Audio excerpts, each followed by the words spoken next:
BJP Jubilee Hills లో అనుసరించే వ్యూహం ఏంటి?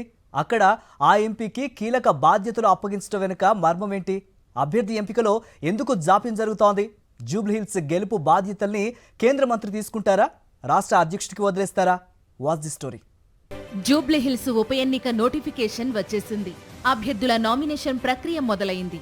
కాంగ్రెస్, బీఆర్ఎస్ అభ్యర్థులను ప్రకటించి ప్రచారంలో దూసుకుపోతున్నాయి. బీజేపీ మాత్రం ఇంకా అభ్యర్థి ఎంపిక చేయలేదు. దీంతో టికెట్ ఆశిస్తున్న నేతలు టెన్షన్ పడుతున్నారు. మరోవైపు బీజేపీ నేతలు మాత్రం పక్కా వ్యూహం ప్రకారమే ఉప ఎన్నికను ఎదుర్కొంటామని స్పష్టం చేస్తున్నారు.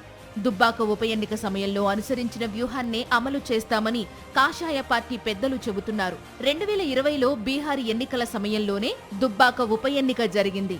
ఆ ఉప ఎన్నికలో రఘునందన్ రావు ఎమ్మెల్యేగా విజయం సాధించారు. ఆ తరువాత ఆయన 2024లో జరిగిన లోక్సభ ఎన్నికల్లో మెదక్ నుంచి పోటీ చేసి ఎంపీగా విజయం సాధించారు.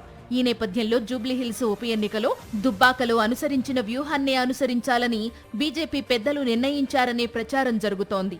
ఈ మేరకు బీజేపీ 5 సభ్యులతో జూబ్లీహిల్స్ ఉప ఎన్నికల నిర్వహణ కమిటీ ఏర్పాటైంది.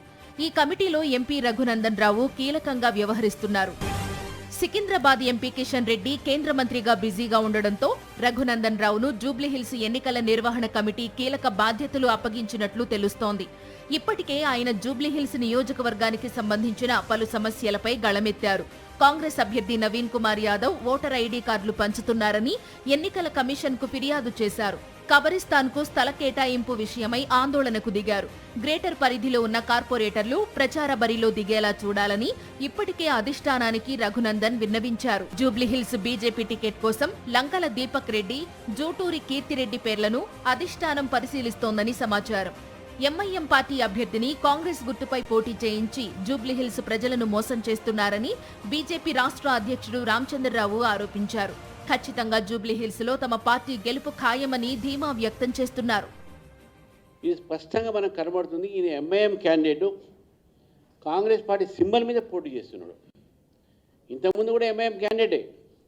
అప్పుడు ఎంఐఎం క్యాండిడేట్ పతంగ్ మీద పోటీ చేశాడు సింబల్ మీద. ఇప్పుడు కూడా ఎంఐఎం క్యాండిడేటే. ఇప్పుడు హస్తం చేస్తున్నారు. ఎందుకంటే హస్తంతోనే వాళ్ళు పతంగిలు ఎగిరేస్తారు కాబట్టి ఆ రకమైనటువంటి ఒక బంధం ఎంఐఎంకు కాంగ్రెస్ మధ్యన ఉన్నది. జూబ్లీహిల్స్ ఉప ఎన్నిక పలువురు బీజేపీ నేతలకు అగ్ని పరీక్షగా మారిందనే చర్చ కాషాయ దళంలో జరుగుతోంది. తమదే విజయమని బీజేపీ రాష్ట్ర పెద్దలు చెబుతున్నప్పటికీ ఇప్పటికీ ఆ పార్టీ తరపున అభ్యర్థిని ప్రకటించకపోవడం చర్చనీయాంశంగా మారింది.